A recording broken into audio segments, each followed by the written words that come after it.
Reporter exclusive political break. കണ്ണൂരിൽ കോൺഗ്രസിന് ഇരുട്ടടി. മുന്നിരട്ടി Congress block president Thomas Varghese party വിടുന്നു.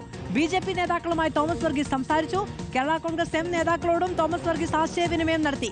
സണ്ണി ജോസഫിന്റെ പ്രതികാര നടപടിയാണ് തന്നെ ഡി.സി.സി ഭാരവാഹിത്വത്തിൽ നിന്ന് ഒഴിവാക്കാൻ കാരണമെന്ന് തോമസ് വർഗീസ് റിപ്പോർട്ടറിനോട് പറഞ്ഞു.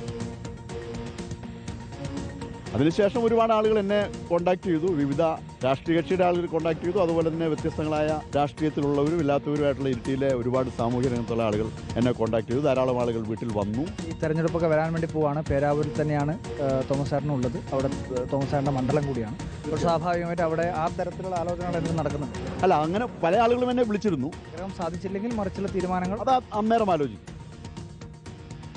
അർജുൻ കല്യാടുണ്ട് വിവരങ്ങളുമായി. അർജുൻ, ബി.ജെ.പിയുടെ പേരാവൂരിലെ കാൻഡിഡേറ്റ് ആണോ അർജുനോട് സംസാരിച്ചത്?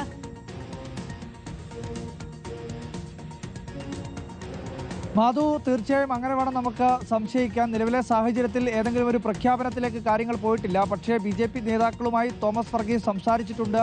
അത്തരത്തിൽ ചില ധാരണകളിൽ എത്തിയിട്ടുണ്ട്. ബി.ജെ.പി പേരാവൂരിൽ സീറ്റ് നൽകുകയാണെങ്കിൽ സ്വാഭാവികമായും ബി.ജെ.പിയിലേക്ക് വരാൻ വേണ്ടി മറ്റ് തടസ്സങ്ങളില്ല എന്നുള്ള കാര്യമാണ് ബി.ജെ.പി നേതാക്കളെ തോമസ് വർഗീസ് അറിയിച്ചിരിക്കുന്നത് എന്നുള്ളതാണ് നമുക്ക് മനസ്സിലാക്കാൻ വേണ്ടി കഴിയുന്നത്. എന്തായാലും ഇതിനകത്ത് പേരാവൂരിലെ മത്സരം ഇരട്ടി കനക്കും എന്ന് വേണം നമുക്ക് മനസ്സിലാക്കാൻ. കാരണം ഒരു ഭാഗത്ത് കോൺഗ്രസിനെ വെല്ലുവിളിച്ചുകൊണ്ട് അല്ലെങ്കിൽ കോൺഗ്രസിന് പ്രതിരോധമായി കെ ശൈലജ ടീച്ചർ മത്സരത്തിനെത്തുന്നു. അതുപോലെ തന്നെ ഒരു മുൻ കോൺഗ്രസിൻ്റെ ബ്ലോക്ക് പ്രസിഡന്റും ഡി.സി.സി ജനറൽ സെക്രട്ടറിയുടെ പട്ടികയിൽ ഉണ്ടാവുകയും അതിനകത്ത് നിന്ന് പിന്നീട് ഒഴിവാക്കപ്പെടുകയും ചെയ്തിട്ടുള്ള തോമസ് വർഗീസ് ബി.ജെ.പിയുടെ സ്ഥാനാർത്ഥിയാവുകയും ചെയ്തു കഴിഞ്ഞാൽ സ്വാഭാവികമായും അത് ഇരുട്ടടിയായി മാറുന്നത് കോൺഗ്രസിന് തന്നെയാണ്, കെ.പി.സി.സി അധ്യക്ഷന് തന്നെയാണ്. മാധു, ശരി, അർജുൻ കല്യാടാണ് വിവരങ്ങൾ നൽകിയത്.